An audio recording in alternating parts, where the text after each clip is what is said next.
તો મહત્વના સમાચાર મળી રહ્યા છે, નજર કરી લઈએ તેના પર। સુરેન્દ્રનગર જિલ્લામાં ગ્રામ પંચાયતની ચૂંટણીનું પરિણામ જાહેર થવાનું છે। ગ્રામ પંચાયતની ચૂંટણી માટે 22 જૂને મતદાન થયું હતું। 41 ગ્રામ પંચાયતની ચૂંટણીમાં 77.52% મતદાન થયું હતું। બેલેટ પેપરથી મતદાન થયું હતું। મતગણતરી હાથ ધરવામાં આવશે। સવારે 8 વાગે મતગણતરી હાથ ધરાશે। મોડી સાંજ સુધી મતગણતરી ચાલશે, કારણ કે બેલેટ પેપરથી મતદાન થયું છે એટલે મતગણતરીમાં પણ સમય લાગી શકે છે। 321 સભ્યોના ભાવિનો આજે ફેસલો થવાનો છે।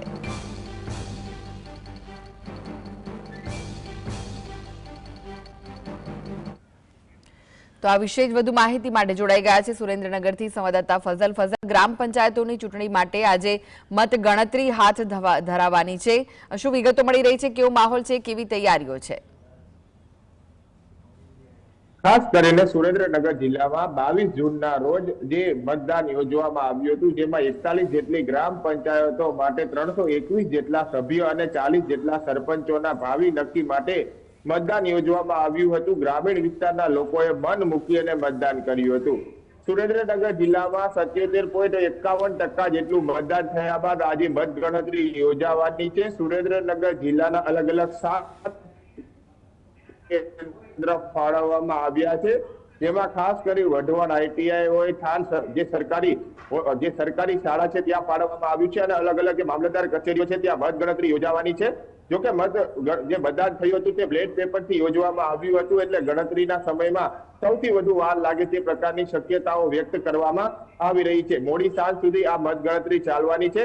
ખાસ કરીને સુરેન્દ્રનગર જિલ્લાની 50 થી વધુ ગ્રામ પંચાયતોમાં છેલ્લા 4 વર્ષથી વહીવટદારનું શાસન હતું। 22 જૂને જે મતદાન પ્રક્રિયા યોજવામાં આવી હતી, જેમાં પોતાનો સરપંચ અને પોતાના સભ્ય અને પોતાની ગ્રામ પંચાયત રચવા માટે ગ્રામજનો દ્વારા મન મૂકી અને મતદાન કરવામાં આવ્યું હતું। ત્યારબાદ હવે આજે પરિણામ યોજાવાનું છે। સવારે 9 વાગ્યાથી આ ગણતરી યોજાવાની છે।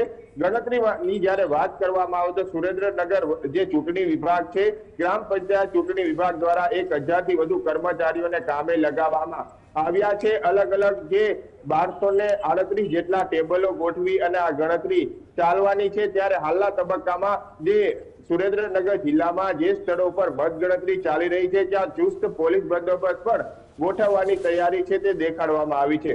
કારણ કે જ્યારે ગ્રામ પંચાયતોનું પરિણામ જાહેર થતું હોય છે, ત્યારે અંદરો અંદર મારામારી, જૂથ અથડામણ અને બાજા બોલીની ઘટનાઓ બનતી હોય છે। ત્યારે ગણતરીના સ્થળ ઉપર આ પ્રકારની કોઈ પણ અનિચ્છનીય ઘટના ન બને તે માટેની તકેદારીના ભાગ સ્વરૂપે પોલીસ, જીઆરડી જવાન તેમજ પીઆઈ, પીએસઆઈઓનો 750 થી વધુ લોકોનો સ્ટાફ છે તે ખડે પગે વહેલી સવારથી ગોઠવી દેવામાં આવ્યો છે।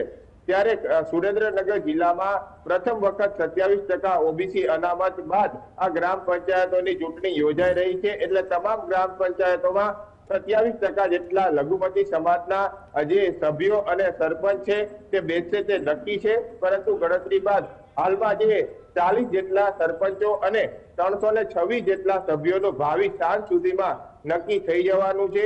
ગામડાના વિકાસ માટે લોકોએ મતદાન તો કર્યું હતું, પરંતુ આજે તેનું પરિણામ જાહેર થવાનું છે। ત્યારે હાલના તબક્કામાં સુરેન્દ્રનગરની વઢવાણ જે આઈટીઆઈ મહિલા કોલેજ આવેલી છે ત્યાં પણ બંદોબસ્ત ગોઠવી દેવામાં આવ્યો છે, અને હાલના તબક્કામાં સવારે 9 વાગ્યાથી આ મતગણતરી યોજાવાની છે। ત્યારે સ્ટાફ પણ પોતે આ મતગણતરીના કામ માટે લાગવા માટે આ આઈટીઆઈ ખાતે આવી રહ્યો છે અને મતગણતરી કરવા માટે હાલમાં કામે લાગી રહ્યો છે। જી ફઝલ, જ્યારે મતદાન થયું હતું કયા મુદ્દાઓ ચર્ચામાં રહ્યા હતા અને સાથે જ કઈ કઈ બેઠકો હોટ ફેવરિટ છે? ખાસ કરીને સુરેન્દ્રનગર જિલ્લામાં જ્યારે મતદાન ગ્રામ પંચાયતની ચૂંટણીનું ચાલી રહ્યું હતું તે દરમિયાન પીવાના પાણીના પ્રશ્નો હોય, રોડ રસ્તા અને ખાસ કરીને જે ગામડામાં રોજગારીના પ્રશ્ન છે તે મુખ્ય મુદ્દા કેન્દ્રમાં રહ્યા હતા। ખાસ કરીને સુરેન્દ્રનગર જિલ્લાની હોટ ફેવરિટ સીટની જ્યારે વાત કરવામાં આવે તો પાટડી તાલુકાની માલવણ ગામની બેઠક છે, ત્યાં ગ્રામજનો દ્વારા 93.46% મતદાન કરવામાં આવ્યું છે। બીજી તરફ વઢવાણ તાલુકાની જે બારા ગામની સીટ છે ત્યાં પણ 78% જેટલું મતદાન થયું છે। આ ઉપરાંત જે પાટડી તાલુકાનું માલણપુર ગામ છે ત્યાં પણ જે 88.42% જેટલું મતદાન થયું હતું। એટલે ગામડાના લોકો વહીવટદાર શાસનથી અત્યાર સુધી ત્રસ્ત હતા। જે વિકાસના કામો થવા જોઈએ તે થયા ન હતા। હજુ પણ સુરેન્દ્રનગર જિલ્લાના ગામડાઓમાં 10 દિવસે જે પીવાનું પાણી પૂરું પાડવામાં આવી રહ્યું છે। અનેક ગામોમાં ફિલ્ટર પ્લાન્ટો નથી, અનેક ગામોમાં કેનાલ મારફતે પાણી લેવા માટે ગ્રામીણ વિસ્તારના લોકો મજબૂર બની રહ્યા છે। ત્યારે આ સમગ્ર સમસ્યાને ધ્યાને લઈ અને સુરેન્દ્રનગર જિલ્લાના જે 41 ગામોમાં ગ્રામ પંચાયતોની ચૂંટણી હતી ત્યારે લોકોએ મતદાન કર્યું છે। આવનાર સરપંચ છે તે આ જે તમામ પ્રશ્નો પ્રાથમિક સુવિધાના પ્રશ્ન છે તેનું નિરાકરણ લાવે અને જે સરપંચ જે સભ્યો છે તેમની બોડી બેસવાની છે તે પણ તે પ્રકારના પ્રયાસો હાથ ધરે તેવી આશા સાથે ગ્રામીણ વિસ્તારના લોકોએ મતદાન તો કર્યું છે, પરંતુ આજે તેનું સાંજ સુધીમાં પરિણામ જાહેર થઈ જવાનું છે। વહીવટદાર શાસન દરમિયાન સુરેન્દ્રનગરના ગામડાઓ વિકાસ ઝંખતા હતા અને જ્યારે જીએસટીવીની ટીમ છે તે ગામડાના લોકો સુધી પહોંચતી ત્યારે એક જ પ્રશ્ન હતો ગામડાના લોકોનો કે જે વહીવટદાર તરીકે મૂકેલા અધિકારીઓ છે તે ગ્રામ પંચાયતમાં હાજર જ નથી રહેતા। જ્યારે સમસ્યા હોય ત્યારે તેનું રજૂઆત કોને કરવી તે પણ એક મોટો સવાલ ગ્રામ પંચાયતમાં ઉદ્ભવતો હતો। ત્યારે હવે ચૂંટણીની તક મળી હતી ત્યારે ખોબલે ને ખોબલે સભ્ય અને સરપંચની જે પદ છે તેના માટે લોકો ગ્રામીણ વિસ્તારના લોકો દ્વારા મતદાન કરવામાં આવ્યું છે। ત્યારે આજે તેનું પરિણામ જાહેર થવાનું છે। સરપંચ અને સભ્યો માટેની જે હરોળ હતી એક જ ગામના બે જૂથો સામસામે ચૂંટણીઓ ગ્રામ પંચાયતમાં લડતા હોય છે અને ખાસ કરીને આ એક ચૂંટણી એવી છે કે જે સિમ્બોલ વગર લડવામાં આવે છે અને તમામ ઉમેદવારો અપક્ષ ઉમેદવારો હોય છે।